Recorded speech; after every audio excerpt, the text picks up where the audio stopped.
Gen Z kids and అప్పటి kids వీళ్ళకి there is lot of difference between both the generations right do you feel it is because of the parenting or do you feel because పిల్లలు అంటే ఎక్కువ interaction లేకుండా they are more into phones they are more into TVs దీనివల్ల అలా change అవుతున్నారా because ma'am daughter అంటే ఏదైతే bonding ఉంటుందో ఒకప్పటి బాండింగ్కి ఇప్పుడున్న బాండింగ్కి there is lot of difference because you are an inspiration for it because we have seen social మీడియాలో కానీ the way you handle all the trolls you have seen n number of trolls అనుకుంటా but you handle everything కానీ ఈ generation వాళ్ళు unable to handle such things అలాంటివి చూడగానే they get panic so what is your opinion on it? I think ఇప్పుడు అంటే నేనైనా అయి ఉండొచ్చు ఆర్ లైక్ ఇప్పుడు ప్రెసెంట్ ఏమవుతుందంటే we don't have patience to handle anything.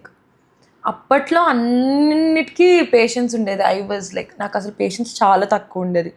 ఇప్పుడు చూసి చూసి చూసి చూసి నాకు ఎక్కువైంది. సో ఎక్స్పీరియన్స్ అవుతేనే ఈ జెన్జీ కిడ్స్కి మేబీ వాళ్ళు 20s అట్లా వచ్చాక వాళ్ళు మారి అప్పుడు జనరేషన్ వచ్చాక మా జనరేషనే బెటర్ అనే ఫీలింగ్ వాళ్ళకి వస్తుందేమో. ఇప్పుడైతే అదే ఉంది, నాకైతే అదే ఉంది. నేను చాలా బెటర్. నేను మొన్న ఇలానే ఎవరినో I met this few girls cricket మ్యాచ్కి వెళ్ళినప్పుడు అండ్ ఐ ఆల్సో ఫీల్ అప్పుడు నాకు 2001 అన్నా కూడా నా చిన్నప్పుడు అన్ని ఫోన్స్ లేవు, టీవీలో I was not this cartoon person.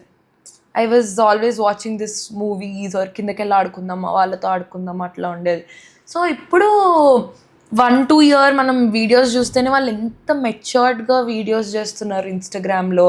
It also might be the social media అట్లా అయిపోవడానికి. We never know.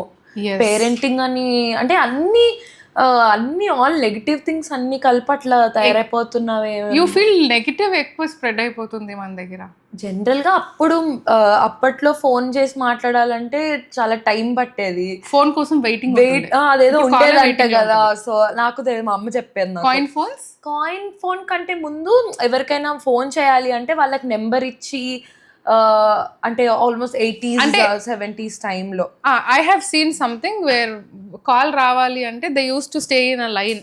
ఓకే ఇప్పుడు నెక్స్ట్ మీ వాళ్ళు అంటే తర్వాత అది కాదు, అక్కడి నుంచి వచ్చే కాల్స్ వెయిట్ చేయాలి. ఇప్పుడు అట్లా కాదు, just post wifi or just ఒక టెక్స్ట్ స్నాప్చాట్లో వాట్సాప్ స్నాప్చాట్ జస్ట్ టెక్స్ట్ అవేలో too many gossips, too many things you can tell others kada. So but at the same time social media తో చాలా మంది they are earning very good.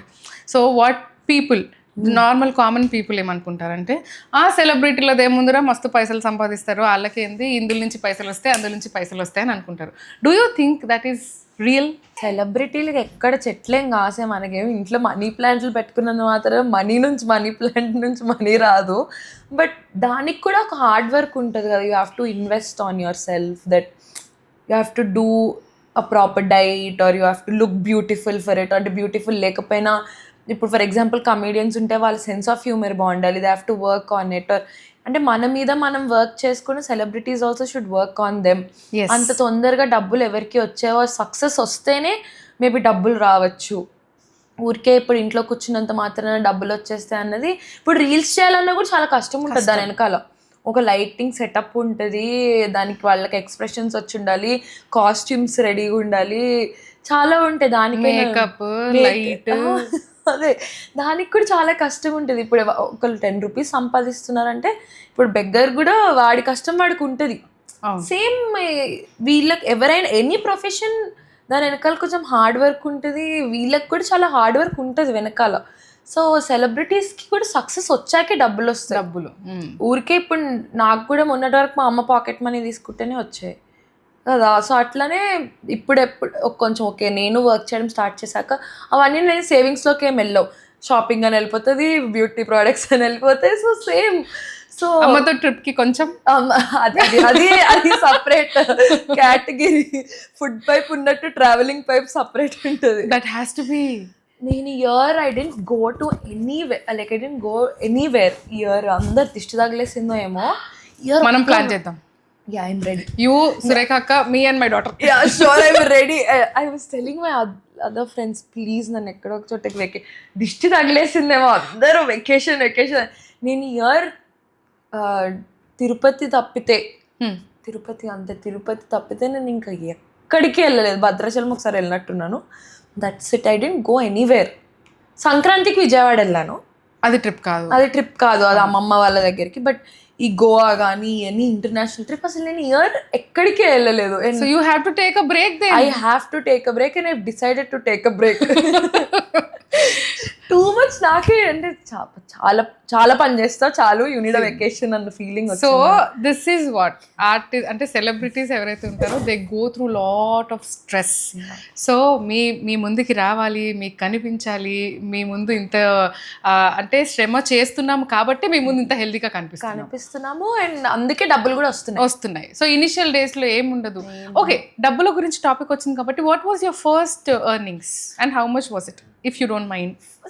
First నేను inter when I was studying inter +1 +2లో అప్పుడు pocket money ఎక్కువ ఇచ్చేటోళ్ళు కాదు, 1500 అట్లానే ఉండేది. మాకు ఎక్కువ అంటే మాకు మేము ఒక 10 మంది ఫ్రెండ్స్ అందరు చందాలేసి కానీ దాకా మమ్మీకి రీజన్ చెప్పాల్సి వస్తుంది, ఎందుకు ఎందుకు ఎందుకు ఎందుకు. సరే ఇదంతా కాదు అని చెప్పి మేము ల్యాంకోలో ఉంటున్నప్పుడు కింద ప్లే స్కూల్ ఉండేది అనమాట. Okay. So I was working as a play school teacher. 9,800 actually 10,000 salary, 9,800 మొత్తం కట్ చేసి I use to get 9,800. I work for like 7-8 months ఏమో చేసా. తర్వాత ల్యాంకో షిఫ్ట్ అవ్వడమో లేకపోతే కాలేజ్ ఏదో అయ్యి మానేసా. తర్వాత ఇంటూ ద ఇండస్ట్రీ అంతే డేకి 2,000-3,000. దట్ వాజ్ యువర్ ఫస్ట్ అంటే యూట్యూబ్ ఇవి చేస్తాం, YouTube short videos, short films వచ్చాయి. Short films exactly. సో అప్పుడు డేకి 2,000-3,000 అనుకుంటా. When was the first screen presence of yours? అంటే చిన్న స్క్రీన్ కానీ చిన్న దాంట్లో ఎప్పుడు, పెద్ద దాంట్లో ఎప్పుడు? చిన్న దాంట్లో 2019. వాట్ వాజ్ ద ఓకే జాపీ అని ఒక ఛానల్ ఉండేది. So that was the first అంటే ఇలా షార్ట్ వీడియోసే. అంటే షార్ట్ వీడియోస్ అంటే యూట్యూబ్ షార్ట్స్ కదా, షార్ట్ ఫిల్మ్స్ వచ్చేవి కదా, 10 minutes 12 minutes వీడియోస్. సో అవి I use to do that జాపీకి. సో వాళ్ళ దగ్గర కొన్ని వీడియోస్ చేసా. తర్వాత ఐ స్టాప్, లండన్ వెళ్ళిపోదాం అనుకున్నా చదువుకోవడానికి. తర్వాత వచ్చింది అంటే ఇంకా అమర్ సినిమానే. ఒక 1 year అదొక 1 year గ్యాప్ వచ్చింది.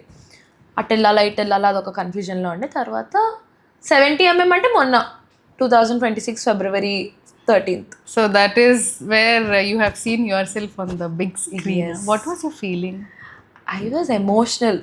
అంటే నాకేం అర్థం కాలేదు, నేనేనా ఏంటి, ఎప్పటి నుంచో I dreamed about it and it finally happened. I went through a lot. అంటే అక్కడి వరకు రావడానికి కూడా సినిమా రిలీజ్ అవ్వదు, చాలా ఉంటాయి కదా. అంటే అందరు సినిమా రిలీజ్ ఎప్పుడు అంటారు. అలా అని ముందు చేసిన సినిమా కాకుండా తర్వాత సినిమా వచ్చింది బయటకి. సో అసలు ఆ సినిమా హిట్ అవుతుందా లేదా? ఎనీవేస్ హిట్ అయినా అవ్వకపోయినా నన్ను నేను చూసుకుంటున్నాను అంతే. మనం కనిపించామా లేదా, వాట్ వీ హ్యావ్, మన ఎఫర్ట్స్. అండ్ దెన్ అందరూ వచ్చి సినిమా ఏదైనా కానీ బాగా చేస్తావు అని అమ్మ నుంచి వినడం was okay. Like first time కదా. నా ఫ్రెండ్స్ నుంచి, మా అమ్మమ్మ నుంచి, అంటే వాళ్ళు ఎప్పటి నుంచో వెయిట్, అంటే మా అమ్మ వాళ్ళు దేర్ ఏజింగ్ కదా, అసలు వాళ్ళు చూస్తారా చూడరా నన్ను స్క్రీన్ మీద, అసలు మా ఫ్యామిలీ మెంబర్స్ అసలు మేము చూస్తామా చూడమా అన్నప్పుడు వాళ్ళు like okay it finally happened. You got your first award with మమ్మ. అమ్మమ్మ, తాతయ్య, మా మామయ్య అయితే ఇంకా అసలు 4 సార్లు చూస్తుంటాడు థియేటర్లో. Wow, that's so cute. He's my biggest fan. నా కోడలు he's like my biggest fan. Even ఏది వచ్చినా కూడా he keeps on watching it and he admires me a lot. Family support makes lot of difference. Lot of difference. So what is your family support regarding this? అంటే already నాకు కొంచెం తెలిసిపోయింది సినిమాలో. Daddy side వాళ్ళకి అంటే అందరికీ తెలుసు, in fact మాకు పెద్ద కనెక్షన్ ఉండదు. అమ్మ side they are very supportive. అంటే ఇట్లా నువ్వు ఇండస్ట్రీలోకి వెళ్ళకూడదు, నువ్వు అలా చేయకూడదు, ఇలా చేయకూడదు అని ఎప్పుడు ఉండదు. ఎప్పుడు వస్తుందిరా సుప్పోడు, ఎప్పుడు వస్తుంది సుప్పోడు. సో ఆ సినిమా ఎప్పుడు చేస్తున్నావు, ఈ సినిమా ఎప్పుడు చేస్తున్నావు, when is it releasing, when is that releasing, ఇప్పుడు కరెక్ట్గా ఏం ప్రాజెక్ట్ చేస్తున్నావు, I you doing good, I you mentally doing it, ఇట్లా అడిగే ఫ్యామిలీ మమ్మీ సైడ్ ఫ్యామిలీ.